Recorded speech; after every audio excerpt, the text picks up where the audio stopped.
Well, Ulysses, another day, another loss for the Rays in the Windy City. That's okay. When there's snow like that, it should be played. Football should be played, not baseball. So there's that. It was definitely football weather.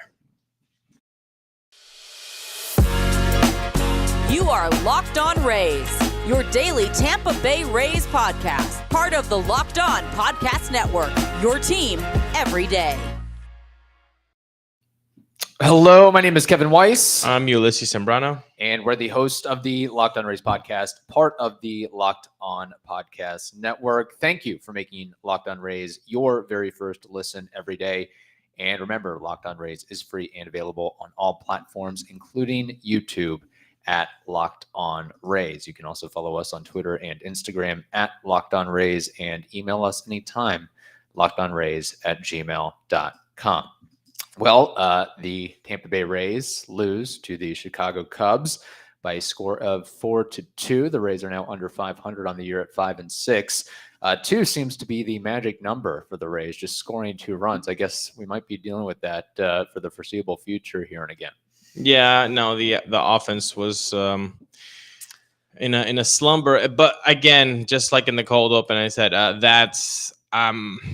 I know a lot of Rays fans are frustrated and they are not seeing the fruits of their fandom being accomplished on their TV screens, and they expect more of the team. Of course they do, because this is a really good team. But no, when you've got snow coming down, that for me isn't baseball. That's not baseball weather, and I don't think baseball players are used to that. So honestly, did you tip your cap to the Cubs for coming through? But I'm not going to chastise the boys for not being able to succeed in 27-degree weather. That's ridiculous. It's kind of insane. April 18th in Chicago, and it's still those types of conditions. It looked like Green Bay in November, basically. That's what it seemed like. And again, the other team gets paid too. Kyle Hendricks is no slouch. He's no slump. I mean, I know he doesn't throw 97, 98. In fact, he's kind of a refreshing type of pitcher in the just throw it as hard as you can era. The way he's able to pinpoint that 2-seamer of his, I mean, the called third strikes, dotting the corners, dotting the edges, wherever he wants to put that thing or generate weak contact. I mean, there's a reason that, you could go out as far as to say that he's probably one of the more underrated pitchers, starting pitchers in all of baseball. If you look at what he's done since 2014, I mean, he's impressive with how he's able to just the pitchability, just an absolute throwback. Yeah. And I think one of the best at bats where you could see what he does best with that changeup and then that 86, 87 mile an hour fastball was, I believe it was the second or third at bat of Brendan Lau. Okay. Man, changeup. And he has them already like, oh, I'm used to this. And then he just puts an 87 mile an hour down the tunnel, and Lau just can't pull the trigger. I mean, he pitched to him. That's the thing that if we go back now to the Rays side, that's been one of the most frustrating things for me to watch Shane McClanahan, is knowing that there's so much potential in what Shane McClanahan does, but all he does is throw. Yesterday on Monday's game, you could actually see him pitch. Yes. Which is definitely the growth that you want to see. I mean, there was quick pace. That mistake with the fastball down and in, that was mislocation. Because it looked like, as soon as it left, you could see it. You're like, I was screaming. I was like, no, that's not where you want to put that fastball. But everything else, though, I mean, the pitching efficiency too. It took him, I think, 57 pitches after the 4th inning. And he was able to get 9 strikeouts, which is a career high for him. He's also leading all of MLB in strikeouts now, currently. Hendricks is on that list. I believe he's number 5. So he looked like an ace. Finally, Shane McClanahan looks like an ace in 2022. Hopefully that's just the first one of many. Again, he's still young, still finding his footing, and it was a very, very impressive outing. And if we're focusing on that home run, I think we're bearing the lead there as to what he was able to do with the 6 innings, the 1 earned run, no walks, 9 strikeouts, just a great performance. And I like how he seems to be going to the curveball more Yes. and tapering back that slider. And if you notice, if you look at some of the data, really earlier on in that pitching performance, he established the fastball and finished with the curveball. And then second time through the order, then he started working backwards a little bit and starting guys with the slider and with the changeup and kind of peppering that in. But and I like how he went out there with the no sleeves. He brought a little swagger to the performance, which is what you need. And again, with as many pitching injuries as there has been on this Rays roster and the bullpen kind of shattered and tattered a little bit. I mean, they're claiming, DFA guys and expecting them to pitch the next day, like Javi Guerra. Like that's where you need Shane McClanahan and guys like that to, if you can, give us 6 1/3, get as deep as you can. And we've talked about how April is just extended spring training. So you're going to see a lot of guys go 4 1/3, 4 2/3, be very, very cautious with it. Now we've seen Rasmussen hit 5. Now we saw Kluber hit 5. Now we see Shane McClanahan hit 6. Now there's a little bit of a longer can save that bullpen. I mean, I get it. The Rays are the best at managing bullpen. They are the best at finding talent for that bullpen. They are the best at rest management and load management and whatever other 2021 blank management word you want to put in there. It's still a roll of the dice. After having the best in all of those categories, it's still really difficult to pull off year in and year out what they're trying to do. So what would help that, having all the best development and finding all that talent and being able to know what situations to put these guys to succeed in, would be to also have your starters just cover that one more inning. And I'm not expecting all these guys to cover 6 all the time. But it would be nice if hitting 5 becomes more of the hitting 4. And I get it, 3 times to the order penalty, all that. But I think context matters. And he was breezing through yesterday. I mean, again, the best thing I saw from Shane McClanahan yesterday was the pitch efficiency. 0-1-0-2, 0-1-0-2. 0-1-0-2. That's what you want. Yeah. And I think probably it also helps that the conditions and the fact that the Cubs, I don't think they'd ever seen Shane McClanahan as opposed to the AL East, where you start to build a little bit of a book on Shane McClanahan and go to his tendencies. And again, when JT Chigua is down, Pete Fairbanks is down, and you have a lot of pitchers that are working their way back from injury, Jalen Beeks, Jeffrey Springs, that still might be trying to find their footing. That's where you need the starters to go deep. So it's refreshing to see that as well. BetOnline, it is your number one source for all your betting stats and sports info. You can find all the latest sports developments, league reviews, and news, including this year's basketball playoffs, as well as, of course, the MLB season. BetOnline, it is your continued source for all your sport wagering information, from live betting to playoffs, esports, and more. So head over to the BetOnline website today, or use your mobile device to learn more about the trends and action. BetOnline, it is where the game starts. Did it look like David Robertson had it out for his ex-team that brought him in when nobody else would after the Olympics? And I was rooting for this guy to be brought back. Yeah. The Cubs get him. He was pitching with some intensity, man. I mean, those pitches looked crisp. They had great movement. I understand that there was a walk, but he looked good. He looked like a guy who has closing many doors on teams. Right. And I missed that.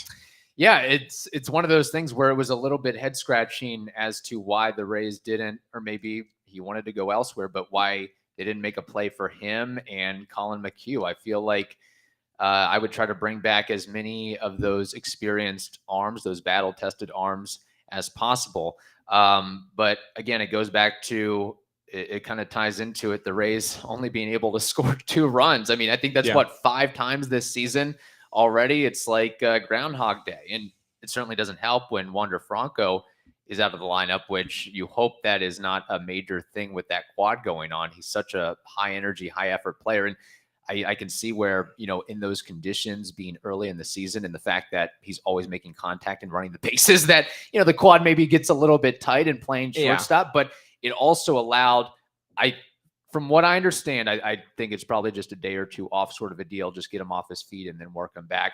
But I'll tell you this, Taylor Walls certainly made the most of the opportunity stepping in defensively in his shoes, shifting from what would have been third to short. I mean, he made, I think, a half dozen really, really good plays in that game. Yeah, no, he did. And he looked like he was advertised in the minor leagues as the best glove in the whole organization. He looked exactly like that. Unfortunately, Ji-Man Choi could not corral one of his throws, which was a really good one. Yandy actually came across his path and got in the way, but Ji-Man couldn't close the glove on the ball. So I believe that error goes on Taylor Walls, but I'm not sure. I haven't checked it this morning. Yeah, so they ruled it on Taylor Walls, and that's what they kept it as, even though it looked like it went in and out of Choi's glove, which I know it wasn't the best throw, but it goes in your glove as a first baseman. You've got to be able to corral that. Yeah. I can't – look, that's one of those things where you look at stats and you look at errors of Taylor Walls. Oh, he's made this many errors so far. And, well, context. Context. Look at all those errors and see, are they really on him? Yeah, and honestly, I think if Taylor Walls will tell you, I need to make a better throw, but then everybody knows inside. Ji-Man Choi would tell you, no, that's on me. Yeah, I already made the stretch. I had the ball in the glove.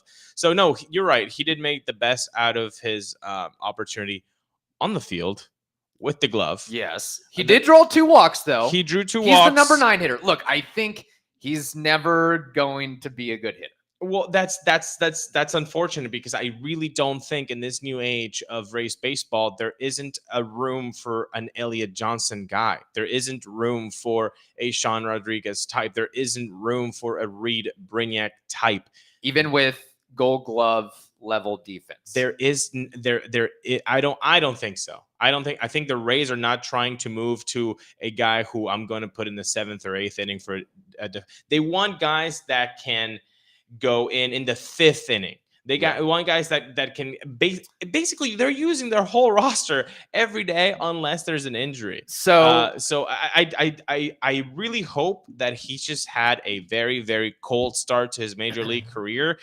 But it's crazy how the fandom has already turned on Taylor Walls. Most of Twitter fandom, and I know that's such a weird place to look for genuine thoughts and ideas because it's basically 98% trolls, but 99% trolls. 99% trolls just came in. It's blatant. Like a lot of people are like, oh my God, Taylor Walls. It's like, dude, the guy hasn't even had 100 ABs. Yeah, give him a break. I also think some of that has to do with some of his outspoken political commentary that, the moment he, goes over 4 and has a couple strikeouts or makes an error, then people are going to jump down his throat, which, it's Twitter's Twitter. That's what people are going to do. They have nothing better else to do, quite frankly. But Taylor Walls, just kind of going back to it, I think maybe the most impressive play that he made over the course of that game yesterday was the very, very, very hard shot by Wilson Contreras, 116 miles per hour off the bat. And it wasn't like Taylor Walls puts his glove up. He had to bend down and put the glove down to snag that. And you could hear after ball hit bat that the crowd went, whoo, like they thought, oh, that's going to squeak through for a base hit. And he is able to stop it and make the throw. And then just being able to move glove side like he does so smoothly and turning double plays with Brandon Lau, it really is fun to watch. So I know the offense isn't quite there. Look, I think if we're going to ballpark it, Taylor Walls, I said this earlier this week or last week, he's 210, 220 hitter, 660, 670 OPS, but he's going to give you, Andrelton Simmons, maybe not to Andrelton Simmons level, but think of a comp like that. That's a switch hitter, I guess. Well, yeah, then. But I think what maybe it's frustrating is the fact that you already have a Kevin Kiermaier on the roster. You already have a Brett Phillips on the roster. So is there room for a third glove first guy? And again, that's just the makeup of your own team and what you're trying to do, pitching and defense. Other teams are doing it differently. Call Philadelphia. They're doing it differently. Yeah, they are. They have 7 left fielders playing all, shortstop. So it's just your philosophy as an organization of what you think it's the right way of getting those W's. But maybe I didn't pay attention enough to the scouting reports when he was coming up, but I really did believe that his bat was solid. Again, doesn't even have 200 at bats, Right. in Major League time. I think we need to be more patient, but I understand that the frustration is growing by the strikeout, it's growing by the ground out, and it's growing by the pop outs. Stop with the being pop outs. Those are the worst. But so yeah, I do feel it in the fandom. But I also feel in the fandom, however, of the Cubbies is the love for Seiya Suzuki. And I'm all for it. I love that the Cubs fandom has just completely wrapped their arms around this guy and have made him the last Coke of the desert. Okay, he is the prized possession. He is so fun to watch. Dude can steal bags, can hustle from first to second. Yeah, Randy got him, but I love the hustle in it. Can take his walks. He looks like the real deal. He looks exactly like the guy who just got off a 5-time batting champ title and 3-time Gold Glove. All the accolades that he did in the Nippon League. It seems like, boom, okay. That's who I am. Yeah, I know sometimes it does happen where guys with high velocity is a thing. We saw that with Yoshi Tsutsugo, but for Seiya Suzuki, that is not a problem whatsoever. If you look at some of his highlights from earlier this season, well, he's on a 9-game hitting streak. Like his numbers are absurd and insane, and they're not going to stay that way. But I think he very well he's going to that contract that the Cubs paid him, he will live up to that, I'm sure. But easy the other way too. Oh, he's got power to all fields. I saw a clip where Brandon Woodruff threw a 96 fastball up and in, basically on the hands, and Suzuki easily shoots it to center field. That's what we're dealing with. And he's just being able to stay back, and he's got a little bat flip action to him, a little swag. The torque on his body. He's an athlete. He's a ball player. And the baseball IQ though, because sometimes and that's big for Japanese players. We saw that with Ichiro. Like, just you got to know where you are in the game. Knowing that the walk matters, knowing that, you know what, I just need to poke it to right field. I don't need to go sell out for the home run right now. I love that mentality in ball players of knowing the context of where you are in the game, what the team needs, and then executing said thing. Yeah, I don't think this is going to be a Kosuke Fukudome situation where he has like a good 2 weeks and then is sort of an average player. Like Suzuki, I think is going to be really, really good for the next half dozen years or so. And it's kind of, I don't know if the Rays how much they were in contention on him. I mean, the Rays threw a lot of money to Freddie Freeman, of course, a more established talent in the States, but man, it'd be really, really nice to have a Suzuki in that lineup and in that play, that right-handed bat. And I get that, you signed Yoshi Tsutsugo. That didn't work out. So don't sign a Japanese player ever again. Like, it just doesn't make any sense at all to me, but whatever. Yeah, that's really dumb if people are saying that. I'm sure there are. Yeah, I've seen it. Yeah, of course we have. Yes. So no, Seiya Suzuki is really, really good. Yes. And you know what's also really good for you? It's Rock Auto. Yes. You can save time and money when you're using Rock Auto. Why choose to spend 50, 100% more for the same parts from a chain store or a car dealership? That doesn't make sense. Rock Auto, in fact, is a family business serving do-it-yourselfers for over 20 years. Rock Auto prices are reliably low for every customer. They have everything you could ever need: brake parts, tail lamps, motor oil, and even new carpet. Go explore their easy-to-use website today to find the solutions to your auto part needs. Go to rockauto.com right now and see all the parts available for your car or truck. Write Locked On in their How Did You Hear About Us box so they know that we sent you. Amazing selection, reliably low prices, all the parts your car will ever need. rockauto.com. It's funny, we bring up Seiya Suzuki, and I was trying to figure out, like, are the Cubs good? Are they average? Are they a little bit above average? I guess if you're playing in the Central, you can kind of be average and get away with it. But of course, this isn't, quite the Cubs of 2015, 2016. Bryant's not part of the equation. Rizzo's not part of the equation. Baez isn't part of the equation. Schwarber isn't part of the equation. But it's not like what I appreciate about the Cubs is that it wasn't just a complete fire sale and, hey, we're rebuilding the next 5 years. Like, you can rebuild and sort of retool at the same time and still try to put a competitive product on the field. I know they went out and got Marcus Stroman and got some other pieces there, but I don't know. I see them right now, and to me, they look like about a 500 team. If the Rays had gotten Marcus Stroman and Seiya Suzuki, would we not have called that a very successful offseason? 100%. Yes. So, I mean, again, like I don't say, I mean, again, every fandom has their gripes about their organization, but looking from a third-party perspective, I thought they were going completely Pittsburgh Pirates on there. Yeah. And they're not. I mean, they got two really good ball players to help their club. I think they've got some young talent there that they have to play. Yeah. They have a lot of Taylor Walses.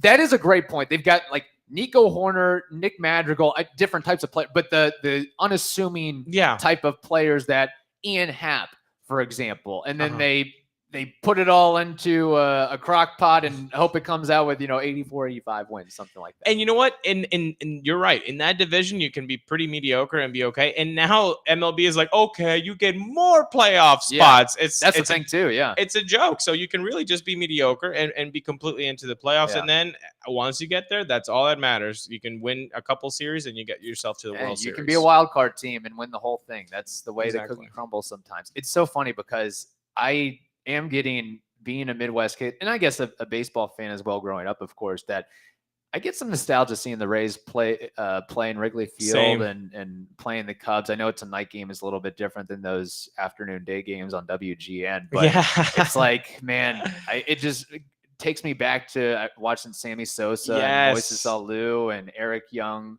Sr. and your brethren, Carlos Zambrano. Yes. No relation, of course, but that's a joke. Just all those guys. And man, it was a fun time. Kerry Wood, Mark Pryor. Like, it was like, oh, I come home from school, I can turn on the game, and I can turn on the TV, and I know that there's going to be a Cubs game on. And you know what it was? Also, Dusty Baker. I remember Dusty Baker as well. He had the armbands, he had the toothpick, he had the glasses, he still had the swag going on. Yeah, Wrigley Field is also very, I think maybe because there's the National League-ness thing. Yeah. That I don't have any animosity towards the Cubs. On the contrary, but I couldn't say the same thing about Fenway Park. Fenway, I don't really like. Yeah, it's got some hatred in there. That's the rivalry in between divisions. But with Wrigley Field, I love it every time I get to see some clips from there. And yeah, you're right. I mean, we grew up in the 90s. So Sammy Sosa was a big deal. All the names that you mentioned, of course, for me, Venezuelan, Carlos Zambrano was a big part of my growing up and seeing him succeed. So no, it's really nice to see my favorite team, the Rays, play in a place where I really liked. And you don't see it happens once every 4 or 5 years that the Rays are playing the Cubs. I guess it's going to happen more often now. Yeah. But it's like, hopefully no more snow though. I guess in April, who knows what's going on. Yeah. That's the thing is, like, if the season starts in late March or early April, like it's even worse at Wrigley Field, a place like that. So I just can't imagine. I would not want to be out there if I was a ball player. But not at all. So, well, let me ask this: are the Cubs America's team? Like, if you're a '90s kid, are the Cubs America's team, or are the Braves? Because when they were on TBS, it just brings me. That's true. It's like, man, it's a good one because I don't go and turn on a Cubs game. No, I'm not hopping onto MLB TV and checking it out. But if the Rays are playing the Cubs and that's what Wrigley Field is like. Yeah, okay, now I remember a little bit. It's a good question because the Cubs were lovable losers, and the Braves were just like, we're going to take every division championship ever. I don't know. That's a good one. Yeah, it's fun. What's funny, I was reading up on Wrigley and talk about just how society has changed and the sport has changed. There's going to be a sports book, I think, next year in Wrigley. So that's going to be, Pete Rose. Yeah, I know. Can't be happy. Can't be happy about that. All right. So today it looks like Matt Whistler will be opening for the Rays, going up against Justin Steele, another kind of unassuming Cubs player, lefty, who's been good in limited action so far this season. I haven't read to see what the Rays are doing after Whistler, but maybe it's a kind of a bullpenning sort of situation. I don't know. Yeah, I mean, you would expect a lot of different arms, different looks, maybe keep the Cubs lineup kind of guessing on what's coming. Yeah. I really think they're going to be able to hit Justin Steele, and not in the way like home runs or anything like that. I think they're going to put contact on the ball. In 9 1/3 innings pitch, he's allowed 9 hits and 3 walks. So his whip is at a 130 right now. Right. But he has been pitching really well. 193 ERA, a 213 FIP. So I think the hits will come. But it's, can they get that key hit, which has been missing this whole season, that key hit of getting the runners in. You saw that on Sunday with the Chicago White Sox game. That was nice to see. You saw it in the walk-off game with Manny Margot. That was nice to see. You saw it all through the Orioles series. Yes. But you have to make it a little bit more constant in getting those key hits. So can they do that today? That's one of my biggest question, but I think the hits will come. I don't think they're going to be shut out or anything like that. Yeah, it would be nice to get a home run one of these days. The whole league is suffering from a home run drought. It's ridiculous. Yeah, unless you're Frank Schwindel or Patrick Wisdom. But yes, must be nice. So it'll be the Rays certainly could use Wander Franco's help, and let's score more than 2, 3. Come on, it's really it's cliche, I know, but it's really, really hard to win a baseball game when you only score 2 runs, even if it's mid-April at Wrigley Field. But anyway, we'll see what happens. Maybe the Rays can squeak back to 500 very early on in this. Thank you. Very first listen now make your second the Locked On MLB podcast. That is also free and available on all platforms. Hope you all have a wonderful day. Stay safe, and we will talk to you on Wednesday with a mailbag.